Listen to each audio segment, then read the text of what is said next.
Welcome to America's Cannabis Conversation, heard at americascannabisconversation.com. We're part of the W420 Radio Network, and each week we provide you with information, education, and insight into the exploding medical and recreational cannabis industry. W420radionetwork.com. Time now for the lowdown on another high-time experience. Here's 420 lifestyle correspondent Rich Walkoff.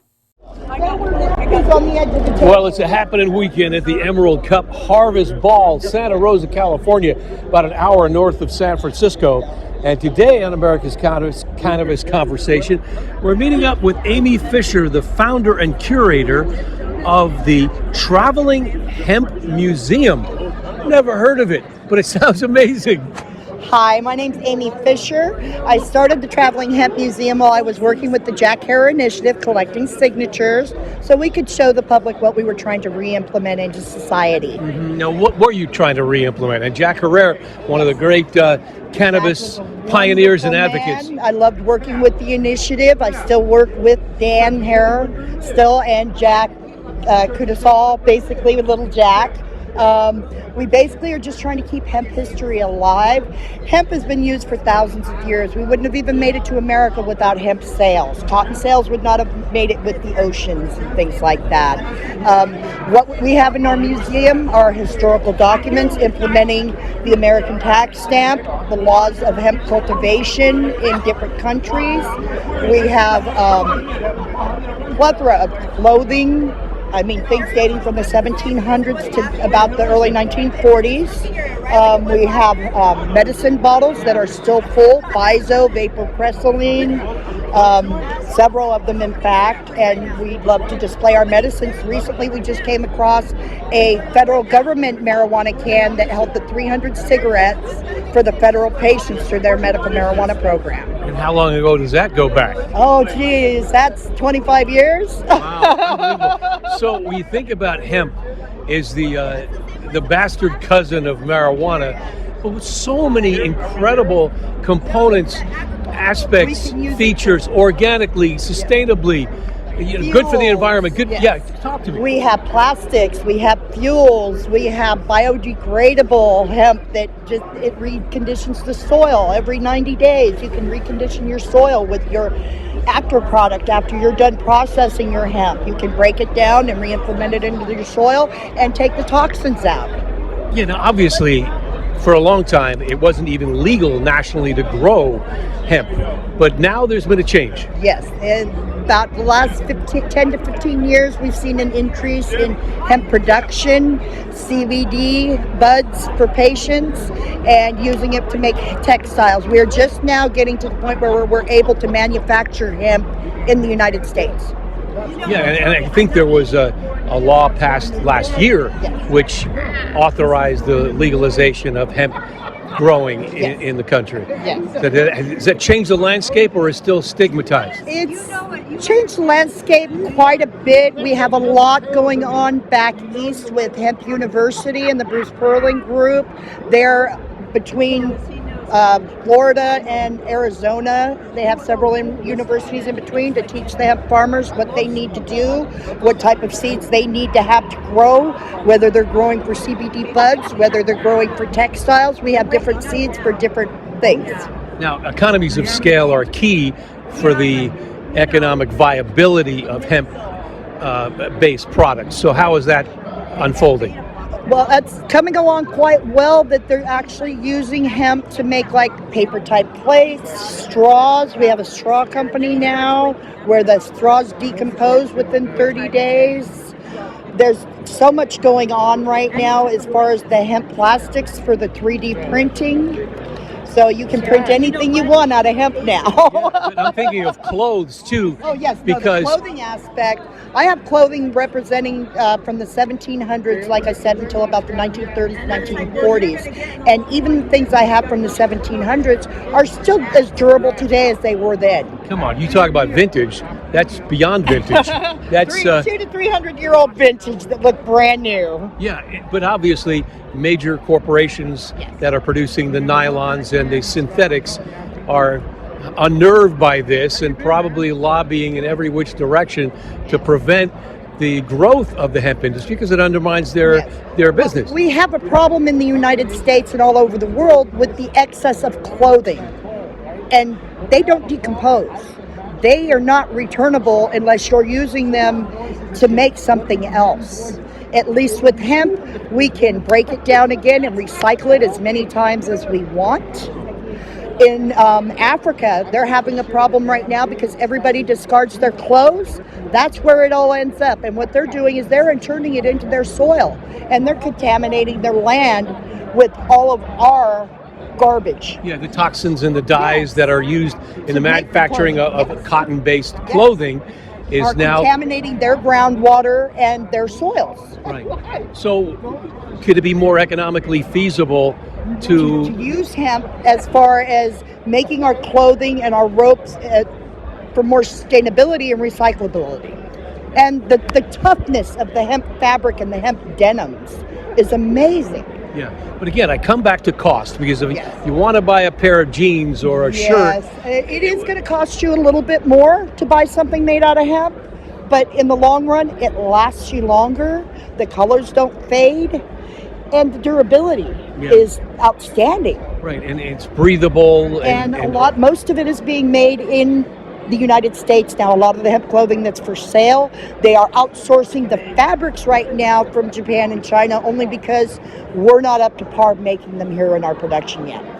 Is that a labor cost issue? Yes, it is. Yeah. It really is. That, and for everybody to be able to have the machinery is very expensive to process. That's why I believe they only have one processing plant that I've heard of that they have open, and I don't recall what state it was in. I know it was back east. When I think of the Build Back Better and Biden's campaign to make America in the 21st century more sustainable, more economically viable. Like what one thing I forgot to mention was that we have hemp board. Okay, if people build their houses out of hemp board instead of destructing our forest, we can recycle that. It is non-toxic. It does not burn. You can hold a 5-gallon burning propane tank less than 6 inches away from a piece of hemp board, and all you are going to end up with is the black soot from the propane. Right. It does not catch fire.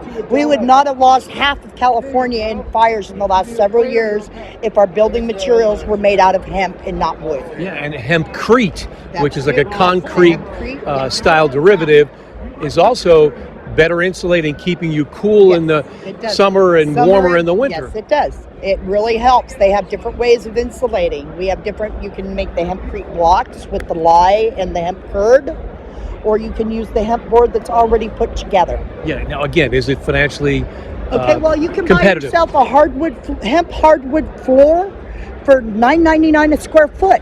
How much is it for a tile? Probably 7 to 10? More.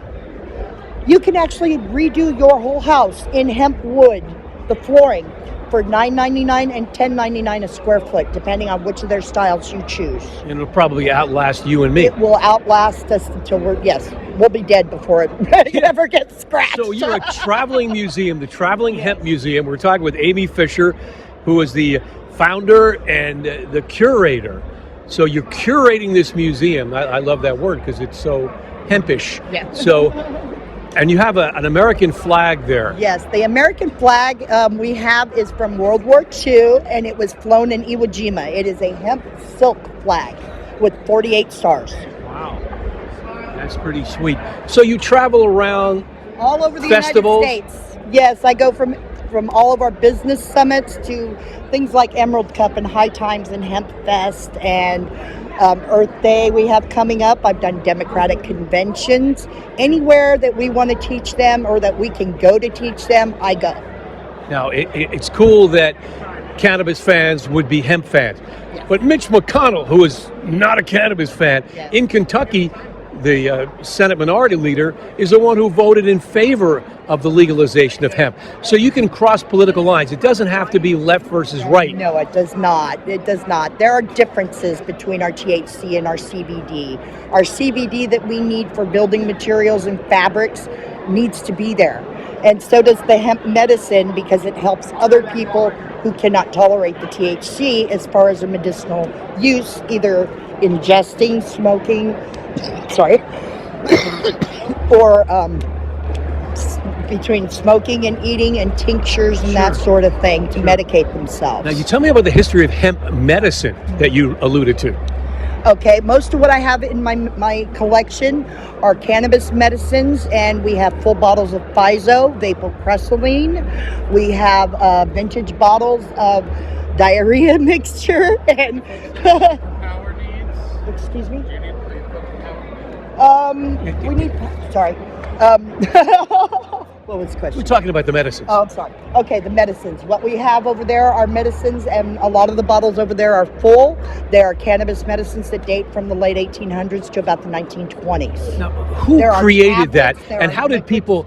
people even have any concept of that? Does it go to Native American Indians, perchance? Yes, I actually have some black Indian hemp over here in the box. They're tablets. They look like white aspirin tablets, but they are black Indian hemp. We also have. Now, what are they designed to do, and how are they They were created? medicine as far as the tablets and things were created for diarrhea and upset stomach and that sort of thing for pain. So is kind of how a they- natural approach Yes, they were a natural as the approach as native. medicine man. The snake oil pit, the snake oil medicine man, basically. So what But else did they I do have create? the Eli Lilly pharmacy book that tells you how to make all of the cannabis and heroin and all the cocaine tinctures and that sort of thing in that book. And this goes back pretty far. That book is from the 1920s. It is from the Eli Lilly pharmacy. And then 1937, when cannabis was outlawed, banned, prohibited, Yes. hemp was under that same umbrella. Yes, but they asked the American farmers to grow hemp for the military for their ropes, for their military So needs. they had an exemption. Yes, they did for several years, up until about the early 1950s, I believe.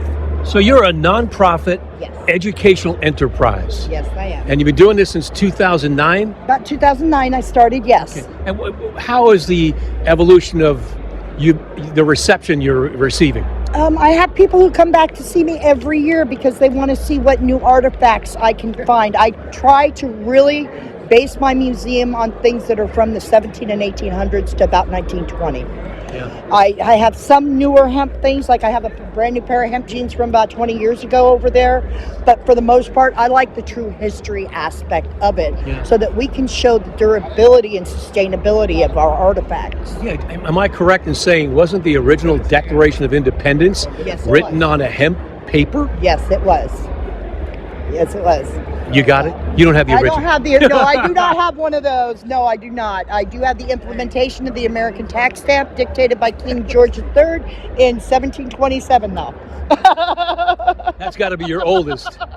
One of the. Yeah. Yeah, very cool. 1722, I believe, is the oldest document that I have, original document I have. Well, here we are, almost 2022. Let's get on with it. Let's make this a reality. Let's not make We're it 100 on the years fringe. later, basically, But- from where they outlawed us. We're 80 years, basically, into this. And we're getting a turnaround. Yeah, do you sense that the younger generation, Gen X, Gen Z, and the like, are more receptive and more, open and advocates of what you're doing? We really need to work to get the younger crowd back interested into helping us. They are taking what we did in the last 30 years for granted so badly. Yeah. They are not respecting the fact of what we all fought for, what some of us went to jail for, what some of us had to endure to be where we are today. And it's very disheartening and disrespectful. And we need to find a way to get that age group back into our fold. Yeah. I have hemp Adidas in our museum. They're not here today, but that is usually one of the things on the table that sucks the younger generation into coming to look at our booth. Most of them just walk by, though. Right. Well, as Bob Marley said, if you don't know the past, you don't know the your future. That's right. Amy Fisher, you're a doll. Thank you so much. Keep on keeping on. So The Hemp Museum, the Traveling Hemp Museum. And we're here at the Emerald Cup Harvest Ball in Santa Rosa, California. Rich Walcuff on the America's Cannabis Conversation. Stick around.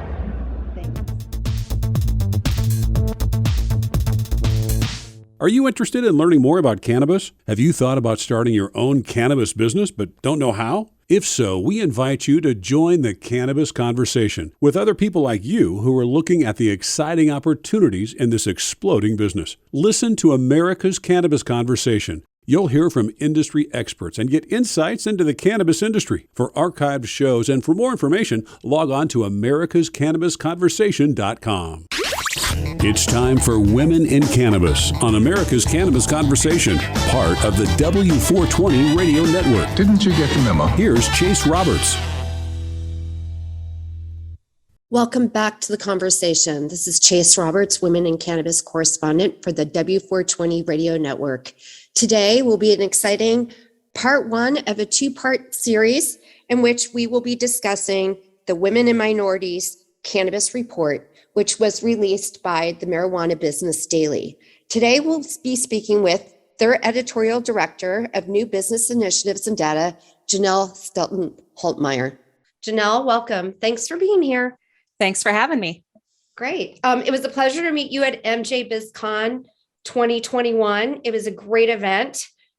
You survived all the craziness for days. I did. It was definitely a great experience, and a lot of people showed up, which was really good. It was great for us as a company to be able to come back and have everyone join us for such a strong event after all the craziness of the pandemic. So I want to thank everybody who was there for joining us and helping us make it so successful. It was wonderful. So why don't we tell our listeners, how long have you been with Marijuana Business Daily? I joined Marijuana Business Daily in early 2018, so we're looking at 3.5 years at this point, which in marijuana time is forever. Yeah, right. And you originally started out as the managing editor as niche content, which was overseeing development for specialized niches in the industry. And it's totally helped guide you in the position you're at now. Yeah. Can you tell our listeners a little how it all has blended together? Sure. So when I started in 2018, I was hired on, as you said, as the managing director of niche content. And in that, I was overseeing some of the newer initiatives that the company had taken forward and helping to develop them into kind of their own identities. So for example, hemp was one of the areas I covered, and we helped spin that off into its own sister publication of Marijuana Business Daily at hempindustrydaily.com. And so from there, it just made a natural kind of sense to be focusing on these new areas and new developments, such as our podcast, Seed to CEO, and help develop these things into new areas for getting information out to new audiences that need it in cannabis. When did you launch your podcast? We launched it in May of this year. It's a weekly podcast that is an interview, usually with the CEO of our company, Chris Walsh, interviewing someone in the industry, kind of in the vein of, how did you develop your company and what were the challenges and successes that you had for your journey to today? So we've talked to a lot of industry veterans, such as Wanda James, some of the newer folks, and really getting that broad experience of stories for how the cannabis industry has evolved and how individuals within the industry have met those challenges to succeed today. Storytelling is such an integral part of that. Yes. And storytelling is my passion. Yeah. Speaking of which, you have 2 bachelors and a master's. You have 2 decades of journalism experience that started in North Dakota. And before MJBiz, you spent nearly a decade writing and editing a B2B publication. How did your love of journalism begin? Do you know? I wish I knew where it started. It's really been a part of me. I'm one of those crazy people who, when I was a kid, I knew I wanted to be a writer of some sort. And that just kind of evolved as I got exposed to the different types of writing that were available into journalism. And I just, like I said, love telling people's stories. And as proven by the fact that I keep going back and getting degrees when I get bored. Yeah. Really, I just love to learn too. And journalism provides that opportunity to learn about so many different aspects of the world. Recently, the 3rd edition of the Women and Minorities in Cannabis Industry Report came out. It's produced and researched by the team at MJBiz Daily. The 1st edition came out in 2017, and the recent one just came out. Can you tell us anything about the report. How do you produce it? Where is the information coming from? So the information comes from a wide range of sources. Really, we want to get the information from the people on the ground, the people who are in the operations every single day, as well as the data that is tracked across different state agencies, which is a widely varied collection of data. But really, the core of it is the annual survey that we put out each time that we produce this report that reaches our vast audience of engaged audience, as well as through partners of ours, such as the Minority Cannabis Association, who shared it with their members who may not be directly engaged with marijuana business daily. So really, it's reaching out to that as broad an audience in the cannabis to get the information from on the ground, and then connecting that with the data that we have that comes in from states and the federal level. And what do you think some of the biggest findings were from the latest edition? Well, the most surprising one for me was how much the percentage of women executives in the cannabis industry declined for the 2021 results. And it fell not only from 2019, which we saw a lot of declines for a variety of reasons from then, but really it's down below what we saw in 2017 as well. And it's even below the national average for 2020 for all US businesses now. And that was kind of disheartening.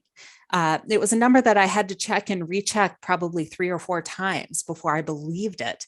And every time it came back at this 22.1%. And really diving into what drove that decline was one of the most telling things about this report. What was the consensus on the decline? Really what it is so cannabis is such a new industry, and it's one of the first times most people would ever have had the experience to have a legal industry from the ground up and helping to guide that.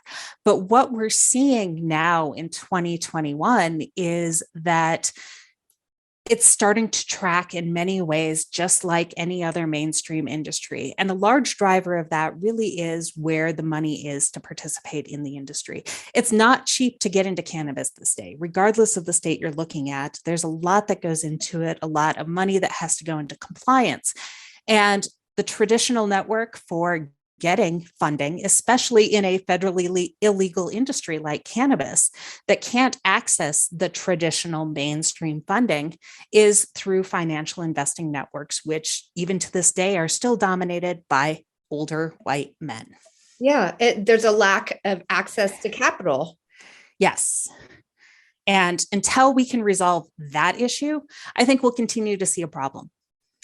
And I think the listeners should know that the interesting thing about this special report, and where can they find it? Everyone has access to it. Everyone can download it just in exchange for your email. You can go to MJBizdaily.com, and there's a link there to download the report.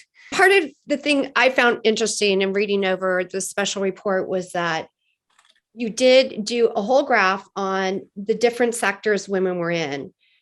And I can't go into all the sectors right now, but I will say that the biggest sector at 53.9% was testing labs.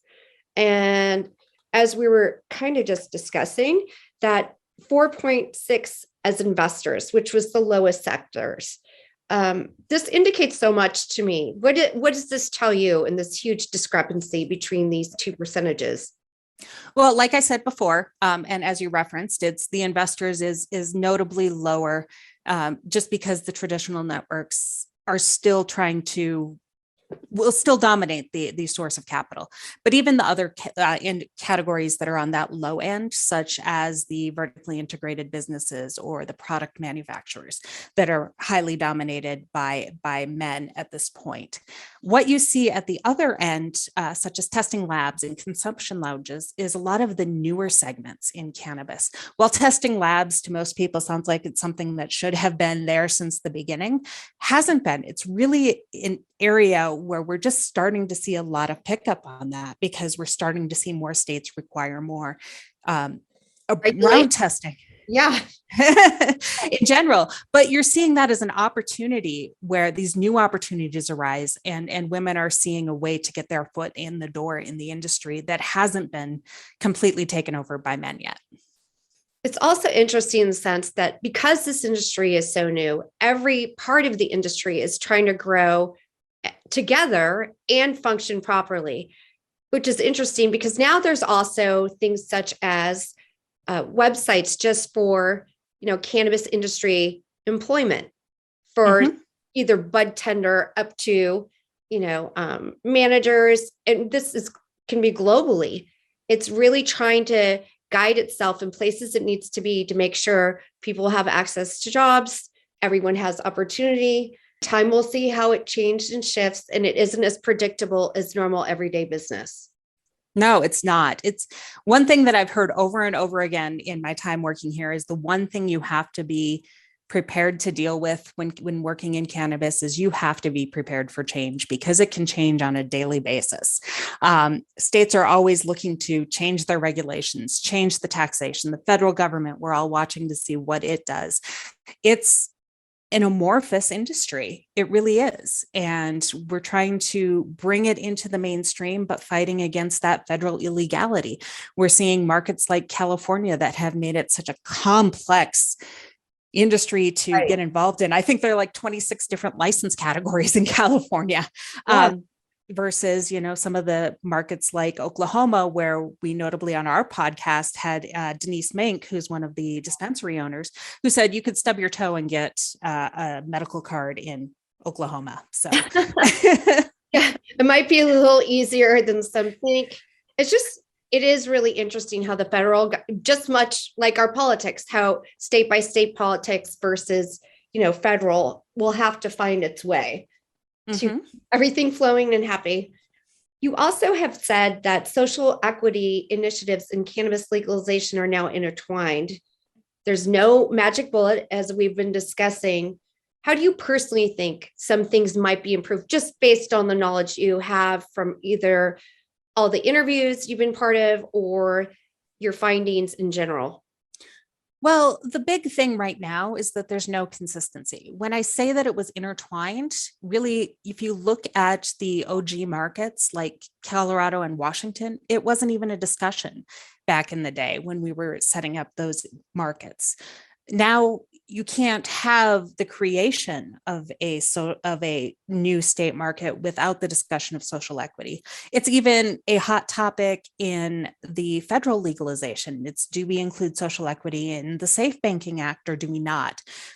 Is that just holding back that advancement? These are all things that I've heard. So it's definitely part of the discussion.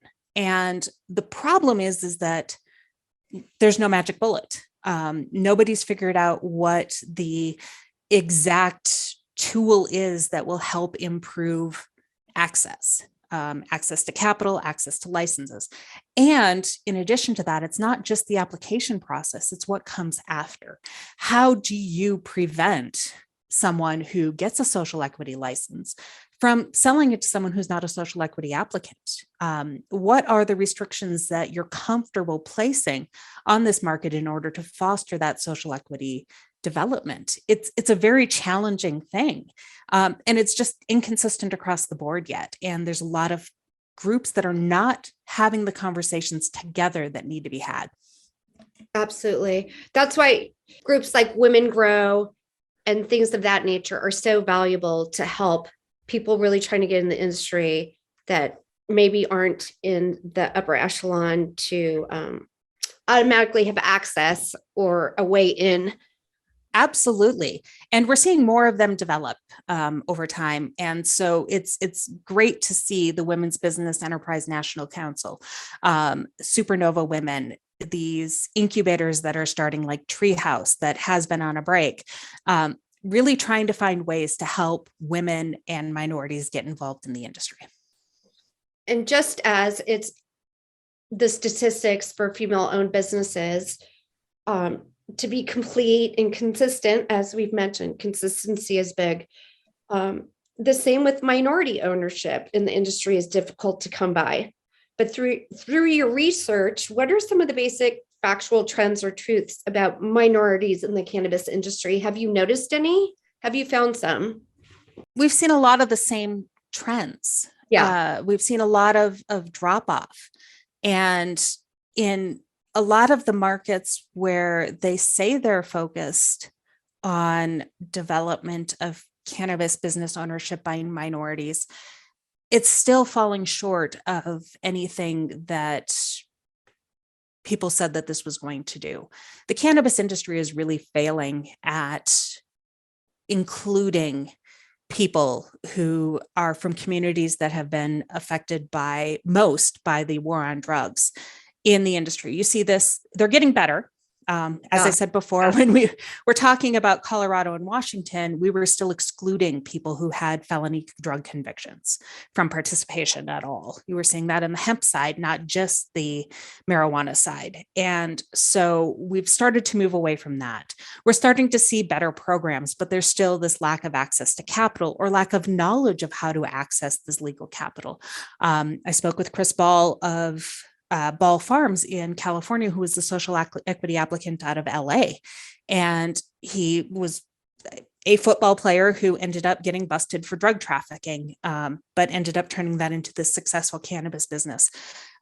Just talking to him about the experience of trying to get the information he needed to participate in the social equity program was fascinating, because it's not an easy journey for people who may not have experience. And by the way, Chris Ball has a business degree from Berkeley. And that's crazy. That's actually crazy. It's absolutely crazy. So you look at this and it's not an easy process, even though they say that they want to make this easier. So now you're seeing markets like Colorado who are looking at trying to right the omission that they had, not talking about social equity back in 2014. And they're creating new license categories that they're trying to dedicate certain amounts, but a lot of those still lack that access to capital and that lack of access to information. Absolutely. Some of the basic struggles, they translate across all parts of business, new business, old business. And it's just, I'm really hoping that at some point everything will catch up as it should. I was looking at some of the numbers for minority employee sectors, and the interesting thing I found here was that 56.5 were in investing for minorities in that sector, and then the lowest sector was 17.3 in hemp.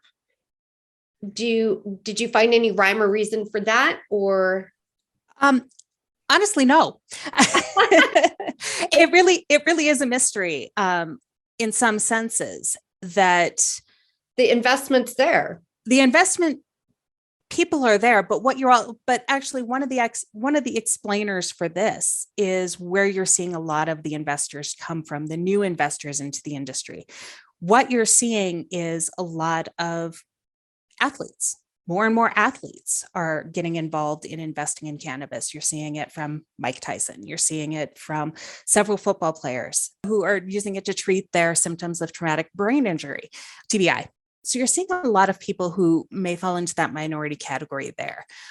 What we didn't have a good breakout for here, because we couldn't do this by sector because the data just became too specific, was what those races actually are. Because we also had, a large participation, not to feed into stereotypes of this at all, but Asian Americans who generally have participated more in the investing segment than Blacks or African Americans. So it is a broader segment there. Yes, and we will be discussing this more. This is part one of a two-part series. Jenel, I want to thank you for your time today. There's just so much to go over and discuss with this special report that you guys have produced. So I want to thank you for being here today. Well, once again, thanks for having me. It's been a lot of fun. If you missed any of this great interview with Jenel Stelton-Holtmeier, you can go to the W420 Radio Network and click on the archive section to listen to this and other great interviews.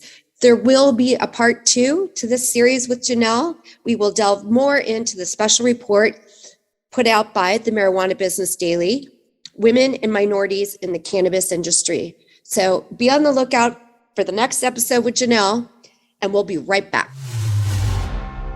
You're listening to America's Cannabis Conversation on W420radionetwork.com.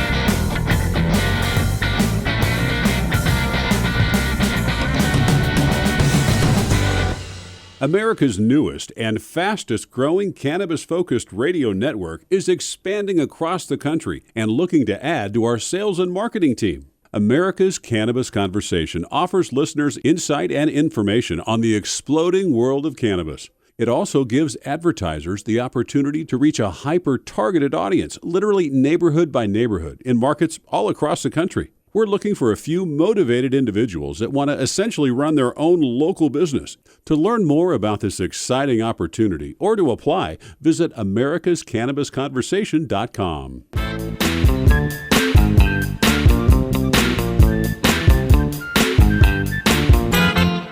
Welcome to America's Cannabis Conversation. Today, cannabis and hemp laws are our topic of conversation. What do you need to know to build a thriving company?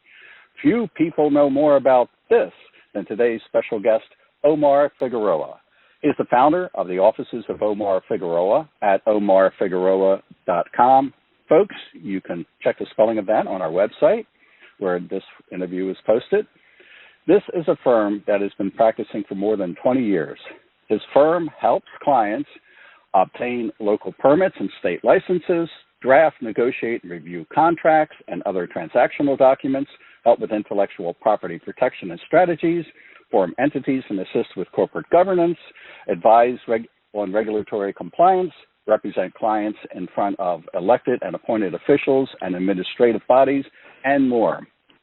That's straight from his website. I've gone through the website, and there is more even beyond this. So how does this relate to cannabis? Omar Figueroa participates on many boards, including the National Cannabis Industry Association and the California Cannabis Tourism Association. Mr. Figueroa also authored a series of books documenting the evolution of cannabis laws in California and now New York as well. You can find these books on Amazon and other places. They are 2021 California Cannabis Laws and Regulations and New York Cannabis Laws and Regulations 2021.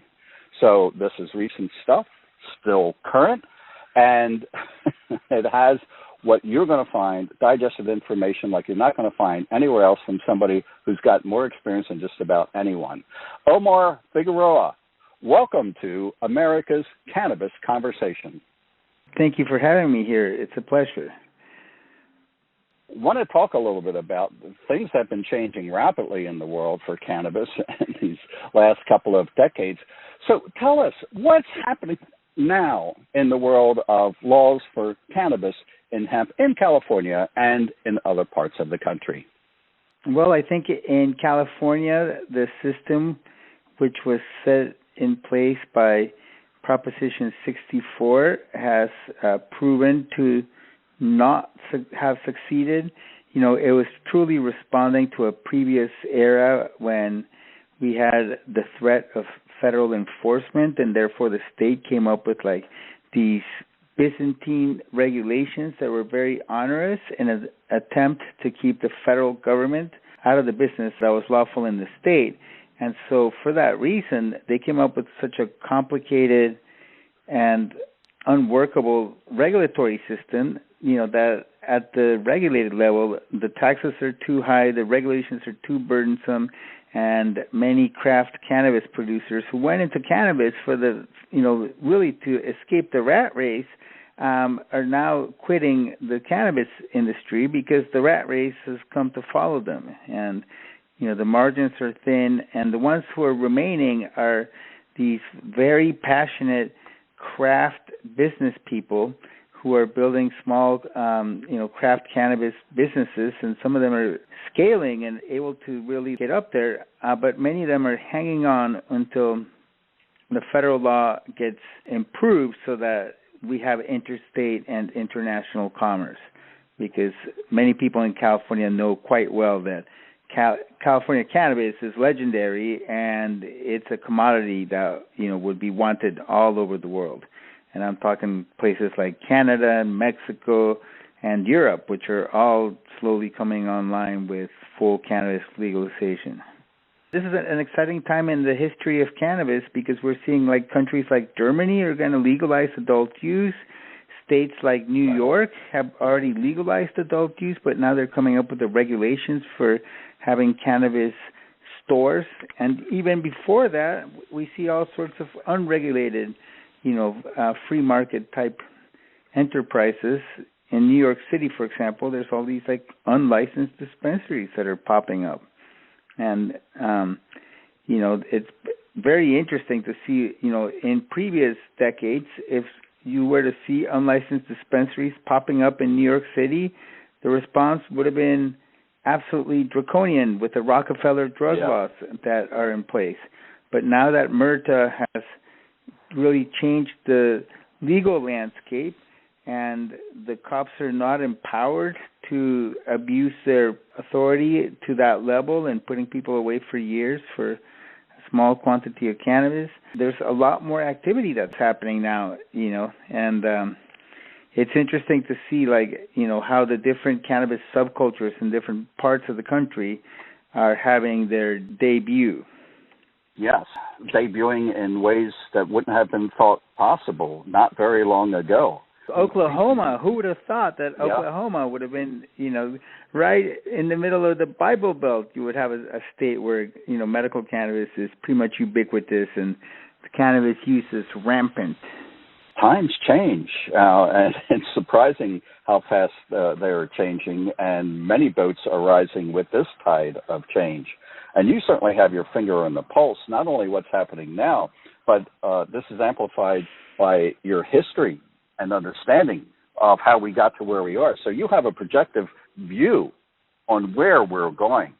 And this is something that's got to be important to anybody in the business today, especially in California, as a lot of people have mentioned, and mentioned on the show, the increasing fees on licensing and regulations and everything like that does cut into the margin.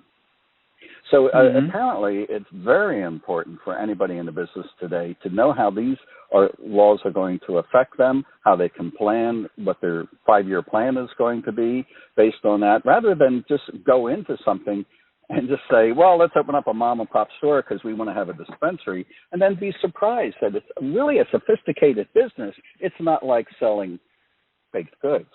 Sometimes these entrepreneurs with stars in their eyes, they're thinking it's going to be like opening up the corner store, and it won't be very difficult, but they're not prepared for the level of resources that are required to persuade a local governing body to approve that project. And then once they have that, they have to get their state license and comply with all the state requirements, which can be extremely burdensome for, say, cultivators, because water is a scarce resource in California now, and, they can no longer, tap into the hydrological system the way they used to be. Pretty much in the olden days, people could just, dig wells, no problem, and pull out as much as they're able to. And that no longer is the case. There's all sorts of groundwater regulations in California that have complicated the process for cannabis in particular, because the state, tends to see cannabis as a limitless pot of money. It's like their personal ATM that they can always make withdrawals, until recently when the operators are just screaming foul and they're saying that this is not a workable system. We're getting outcompeted by the unregulated market, and they don't have to deal with, all of these very onerous regulations, and on top of that, we have to pay all sorts of taxes, and we don't get the tax break of deducting business expenses, which is forbidden by 280E of the Internal Revenue Code. So until there's a change in federal law, so that the tax deductions can be taken on business expenses, it's extremely difficult for anybody, even the best business person on earth, to make a handsome profit. The profits are very thin. You have to play your cards perfectly to make a thin profit. And those who don't, they're going to end up in debt, and they may end up with tax liabilities and all sorts of complications. So it's not like an easy, low-stakes game to play. It's actually quite high stakes and complicated. In the olden days, all it took was a couple seeds to really start a cannabis business, and that is no longer the case. There's so much permitting, licensing, and regulations that need to be complied with that it's best to have a plan for dealing with all that up front. And those who do enter a highly regulated industry. For me as a lawyer, I enjoyed the fact that it's still under development, and my book changes every year, and there's new laws. So I'm actually working on the 2022 version of both the New York and the California law books, because now, rather than 3 regulatory agencies in California, we have a brand new department, the Department of Cannabis Control. And so they have now promulgated a whole new set of regulations. And so the size of my book is going to change. It's going to be reduced by a little bit as the 3 sets of regulations get consolidated into one set that basically governs all licensees. But having to write the book also forces me to pay careful attention to the changes in the law, and that's something that I enjoy, which is being kind of like an instructor education, and I also teach a lot of continuing legal education seminars to other lawyers, which keeps me up to speed. There's certainly a lot involved, as you point out, rapidly changing laws and regulations, licensing fees, access to resources like water, the fact that you don't have tax write-offs because it's federally prohibited, and no banking. Mm-hmm. You have to look at everything in your county level, your state level, and the federal level as imposing restrictions altogether. So this really takes it takes the intellectual approach as well, not just getting your hands dirty in planting or building that storefront because you're a dispensary, or that website because you're going to have at-home delivery or what have you. Now the law is changing, so now there's Assembly Bill 45, which allows for hemp businesses with not that much regulatory complexity. So if somebody wants to really get their hands on the earth and do cultivation of the cannabis plant, they can do that with hemp. And the regulations are much less burdensome. And now with AB 45, you can actually create products that are marketed for consumers made out of this California legal hemp. Well, the law offices of Omar Figueroa have helped a lot of people navigate the red tape, understand the obstacles, find positive alternatives, and more. What has been the most common complaint your clients have had amid all of these changing values? Well, I think the biggest complaint has been the complexity of the regulations and the fact that they're constantly changing. We haven't reached the point of regulatory stability, especially now that there's a brand new department in the state of California, the Department of Cannabis Control. I think we will see regulatory stability where they will come up with one set of regulations that basically govern all licensees, and then they can follow that one set instead of having to worry about 3 different sets that are slightly different. And so I think once there's that regulatory stability, then I think what will emerge will be like the optimal SOPs to deal with that regulatory framework. It's comforting to know that we're headed in that direction. And as you had mentioned, that we're going towards consolidating and standardizing the regulations and so forth. The lawmakers really have a lot on their hands, making it up as we go along, because this industry has burgeoned to one of the biggest booms we've ever seen in America. We haven't seen anything like this since the explosion of home computers from the 1980s on. Multi-billion-dollar business. And a person can get lost in this. Yeah, many times we do a session that is remote, like via Zoom or via a conference call, and then there's tremendous level of interest in cannabis as well as now in psychedelics, because there's like some municipalities such as Oakland and Santa Cruz and Arcata in California have passed these lowest law enforcement priority for psychedelics local initiatives. And so those local initiatives are deprioritizing for local law enforcement going after psychedelics, and it's potentially going to lead to like a whole new industry. Like you're talking about how, the cannabis industry is burgeoning. There's also a potentially burgeoning psychedelics industry that might mushroom this year if Senate Bill 519 becomes law. And that's a legislative measure that went pretty far in the last session and has now been designated as a 2-year bill. So it's going to be part of the 2022 legislative session. And we may see like the, medicinal and therapeutic use of psychedelics decriminalized in California. And people won't be allowed to sell the psychedelics. They'll be allowed to give away the psychedelics and sell the counseling services. And so you might see something like similar, like when we saw with medical cannabis, that, cannabis was used as at that time, experimental therapy for things that, had failed, that where all other medical efforts had failed, and the patients were terminal patients, and then cannabis worked wonders. Well, for many psychiatric drugs, where they're like treatment-resistant types of mental health issues, psychedelics can work wonders the same way that medical cannabis did, and be quite transformative.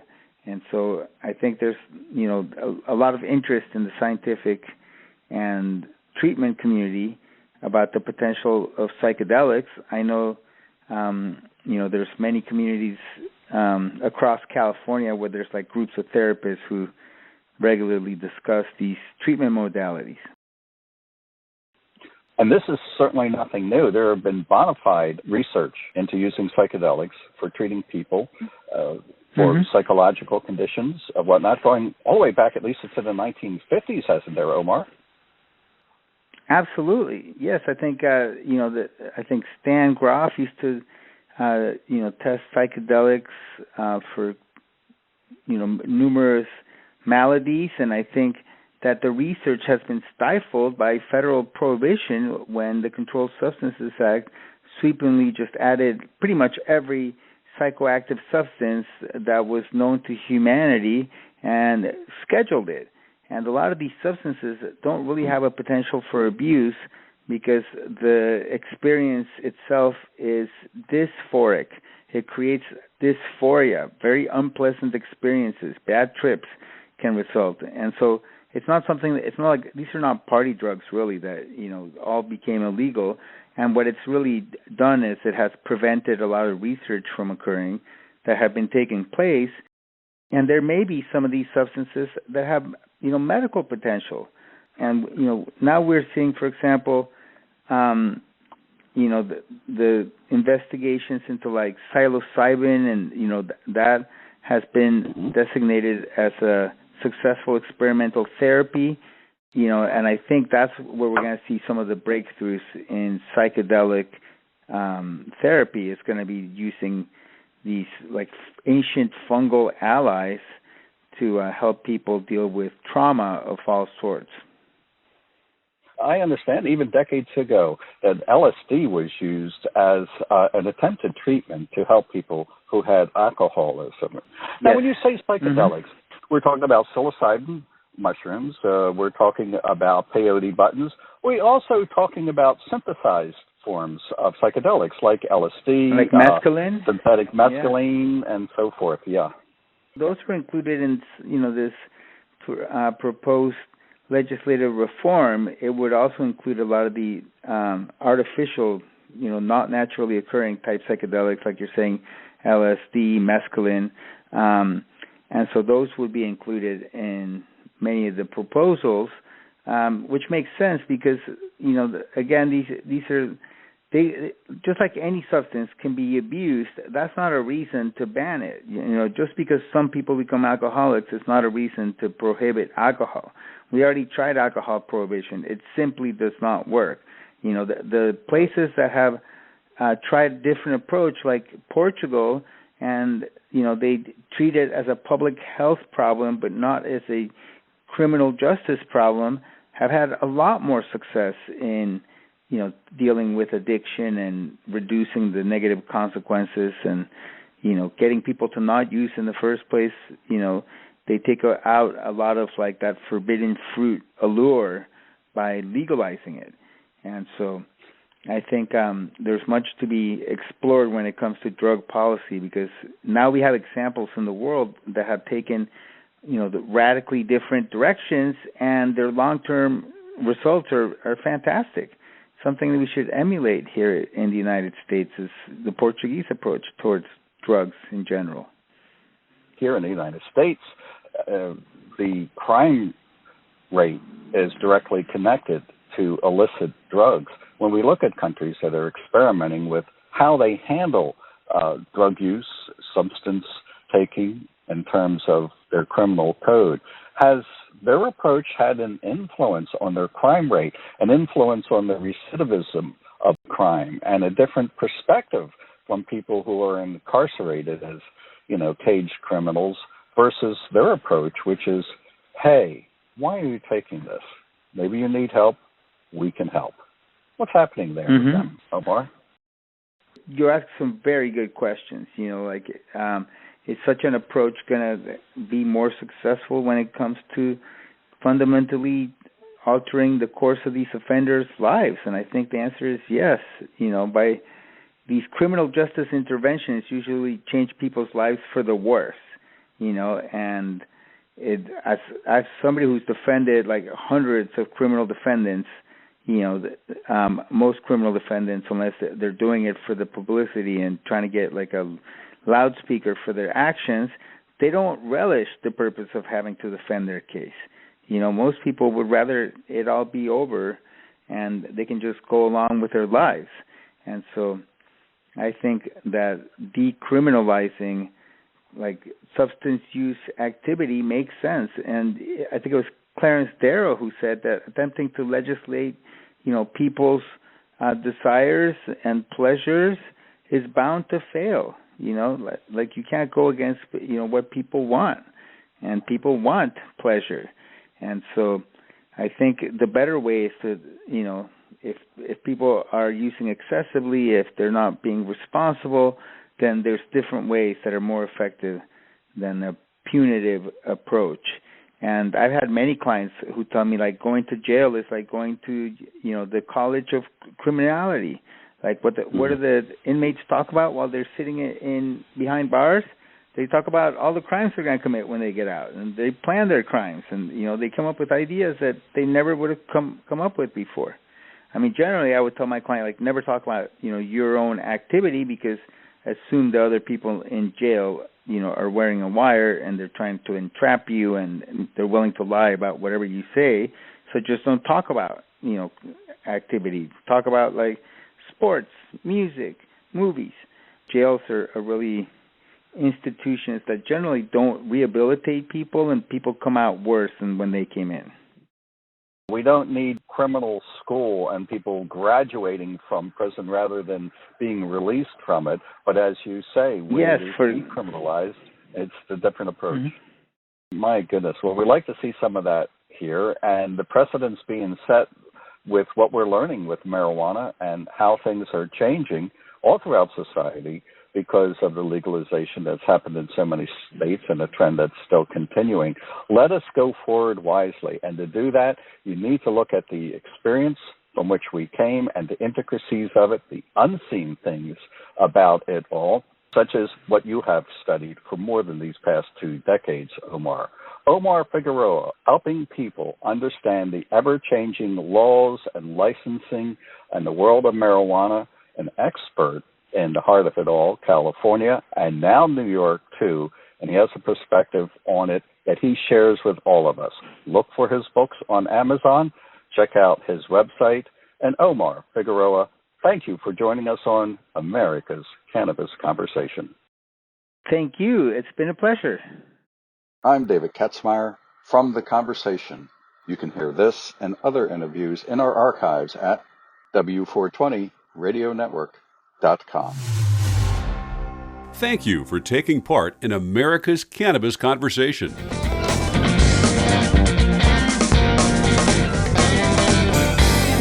W420radionetwork.com.